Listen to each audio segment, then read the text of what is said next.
नमस्कार, झारखंड समाचार में आप सबों का स्वागत है। आइए जानते हैं आज की ताज़ा खबरों को। इससे पहले आपने चैनल को सब्सक्राइब नहीं किया है तो प्लीज़ चैनल को सब्सक्राइब कर बेल आइकन को प्रेस कर दीजिए ताकि खबरों का अपडेट आपको मिलता रहे। आइए बढ़ते हैं खबरों की ओर। आज से प्लास्टिक और थर्मोकोल के उत्पाद पर बैन, नियम उल्लंघन पर लगेगा जुर्माना।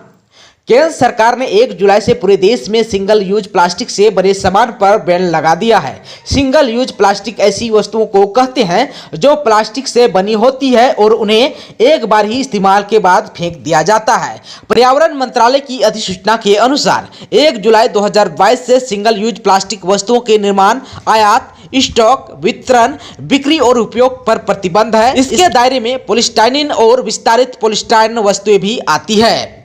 रांची में नगर निगम 1 सप्ताह तक जागरूकता अभियान चलाएगा। इसके बाद जांच अभियान की शुरुआत होगी। इस दौरान अगर किसी प्रतिष्ठान या दुकान में प्रतिबंधित पॉलीथीन मिलता है तो कार्रवाई की जाएगी।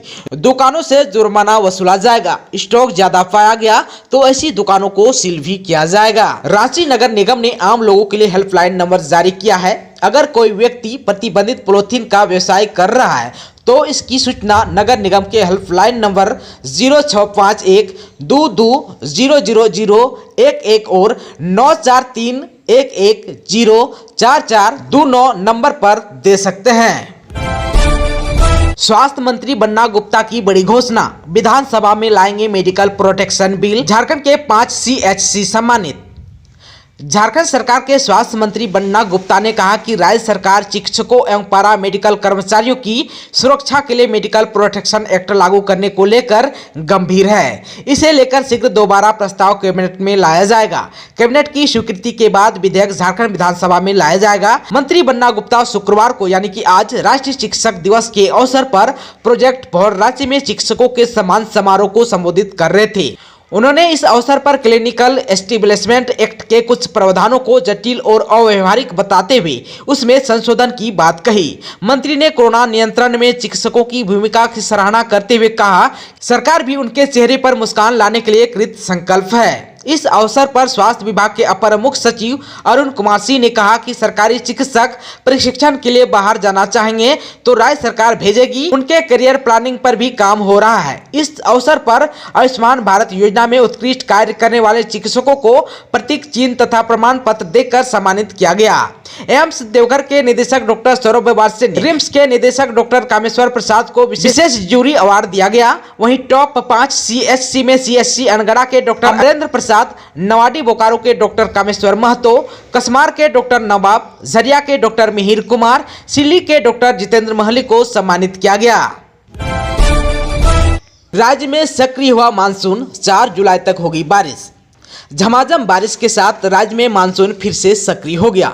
राजधानी रांची समेत कई इलाकों में तेज बारिश हो रही है। पूरे झारखंड में मानसून टर्फ का असर पड़ा है। इस बीच बंगाल की खाड़ी में निम्न दबाव वाला क्षेत्र बनने से पूरे झारखंड में 4 जुलाई तक बारिश होने का अनुमान है।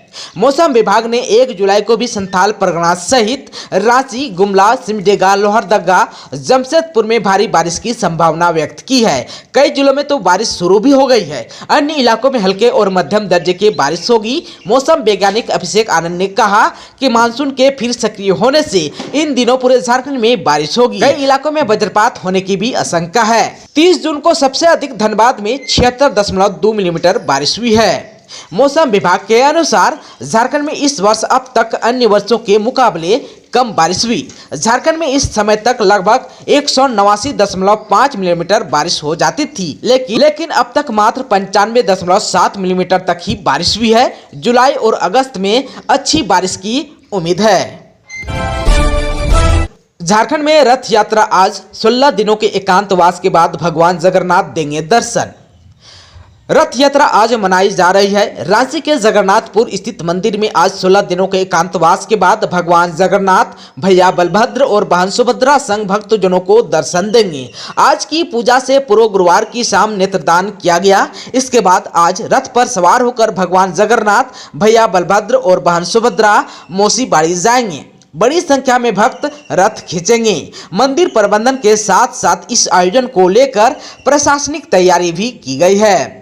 धुरवा जगन्नाथपुर मंदिर में भक्तों की भीड़ अहले सुबह से लगी हुई है। लोग एक एक कर दर्शन भी कर रहे हैं। भक्तों को पूजा करने में दिक्कत ना हो इसकी समुचित व्यवस्था भी की गई है। मुख्य द्वार से भक्तों को प्रवेश कराया जा रहा है, वहीं दूसरे द्वार से निकासी की व्यवस्था भी की गई है। इस दौरान कोरोना के गाइडलाइंस पर भी ध्यान दिया जा रहा है। आज दिन भर जो है पूजा अर्चना की जाएगी। इसके बाद शाम 4:30 बजे से रथ खींचने के कार्यक्रम की शुरुआत होगी। आप सबको बता दें कि प्रभु जगन्नाथ की रथ यात्रा के रथ बनाने पर 40 लाख रुपए तक खर्च किया गया है। इस वर्ष भगवान जगन्नाथ, भैया बलभद्र और बहन सुभद्रा 10 साल बाद बनाए गए नए रथ में सवार होकर मौसी के घर जाएंगे। 45 दिनों में इस रथ को तैयार किया गया है। रथ की ऊंचाई 42 फीट, वहीं लंबाई चौड़ाई 26 फीट है। हजारीबाग में नाबालिग के साथ दुष्कर्म का आरोपी गिरफ्तार। हजारीबाग में नाबालिग लड़की को जबरन बाइक में बैठाकर कन्हारी जंगल ले जाते और दुष्कर्म का प्रयास करते आरोपी को पुलिस ने गिरफ्तार किया है। गिरफ्तार आरोपी गिरिडीह जिला अंतर्गत बागदौर थाना क्षेत्र के मोहन प्रसाद पिता तिलक प्रसाद है। आरोपी पर पोक्सो एक्ट का मामला दर्ज कर उसे शुक्रवार को जेल भेज दिया। पीड़िता ने पुलिस को बताया कि मटवारी बाबू गांव के समीप एक युवक जबरन अपनी बाइक पर खींचकर बैठाकर कन्हारी जंगल की ओर ले गया। तत्काल इसकी सूचना पुलिस को दी गई। सूचना मिलते ही पुलिस जंगल की ओर गई, जहां उन्होंने आरोपी को नाबालिग के साथ दुष्कर्म करने का प्रयास करते पाया गया। पुलिस ने तत्काल पीड़िता को अपने कब्जे में लेकर आरोपी को गिरफ्तार किया है। दोस्तों, अभी तक आपने चैनल को सब्सक्राइब नहीं किया है तो प्लीज चैनल को सब्सक्राइब कर बेल आइकन को प्रेस कर दीजिए ताकि खबरों का अपडेट आपको मिलता रहे। इसके साथ ही आज की खबरों में बस इतना ही। हमें दीजिए इजाजत। नमस्कार।